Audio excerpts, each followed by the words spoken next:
ചില സമയത്ത് ഞാൻ ഈ രാവിലെ എണീച്ച് ഞങ്ങളുടെ വീടിൻ്റെ വെളിയിലൊക്കെ ഇറങ്ങിയ സമയത്ത് ചില ആൾക്കാർ നാക്ക് വടിക്കാൻ വേണ്ടി വളരെയധികം ശബ്ദം എടുത്ത് നാക്ക് വടിക്കുന്ന കാണാം.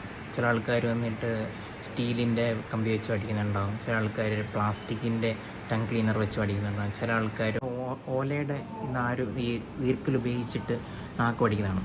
അപ്പം ഇങ്ങനെയൊക്കെ നാക്ക് വടിച്ച് എന്താണ് ശരിക്കും സംഭവിക്കുക? ഇപ്പം ഇങ്ങനെ നാക്ക് വടിച്ച് കഴിഞ്ഞാൽ നമ്മുടെ നാക്കിൽ ടേസ്റ്റ് ബഡ്സ് എന്ന് പറഞ്ഞ ചെറിയ നാര് പോലുള്ള സാധനമുണ്ട്. ഈ പടത്തിൽ കാണുന്ന ഒരു ചെറിയ നാര് പോലുള്ള ടേസ്റ്റ് ബഡ്സ് ഉണ്ട്. ഈ ടേസ്റ്റ് ബഡ്സ് നമ്മൾ അനാവശ്യമായിട്ട് അതിന് ഇഞ്ചുറി വരുത്തി ആ ടേസ്റ്റ് ബഡ് നമ്മുടെ നാക്കിൽ നിന്ന് ഫുള്ളായിട്ട് പോവുകയും ചെയ്യും. അപ്പോൾ അത് കാരണം നമുക്ക് ആഹാരത്തിൻ്റെ ടേസ്റ്റ് അറിയാനുള്ള ബുദ്ധിമുട്ടുകളും കാര്യങ്ങളും ഉണ്ടാവും. അപ്പോൾ ശരിക്കും എങ്ങനെയാണ് നാക്ക് വടിക്കുന്നത്? നാക്ക് വടിക്കാൻ നമ്മൾ പല്ല് തേക്കാൻ ഉപയോഗിക്കുന്ന ബ്രഷിൻ്റെ ബ്രിസ്റ്റിൽസ് ഉപയോഗിച്ച്, ആ ബ്രഷിൻ്റെ പാർട്ട് ഉപയോഗിച്ച് തന്നെ നാക്കിൽ ഈ പടത്തിൽ കാണുന്നത് നാക്കിൽ ജസ്റ്റ് ഇങ്ങനെ ഫ്രണ്ടും ബാക്കുമായിട്ട് ഇങ്ങനെ ജസ്റ്റ് ഒന്ന് റബ്ബ് ചെയ്ത് കൊടുത്താൽ മതി. അപ്പം തന്നെ നമ്മുടെ നാക്കിലുള്ള അഴുക്കും കാര്യങ്ങളൊക്കെ ഫുള്ളായിട്ട് പോകും. അത് നേരെ മറിച്ച് ഈ പ്ലാസ്റ്റിക്കിൻ്റെ ടങ് ക്ലീനർ, സ്റ്റീലിൻ്റെ ടങ് ക്ലീനർ, ഓലയുടെ കമ്പ് വെച്ച് പഠിക്കുന്നത്, അങ്ങനെയുള്ള കാര്യങ്ങൾ ചെയ്യാതിരിക്കുക. അങ്ങനെ ചെയ്ത് കഴിയുമ്പോൾ നാക്കിന് വളരെ ഇഞ്ചുറി ഉണ്ടാകും.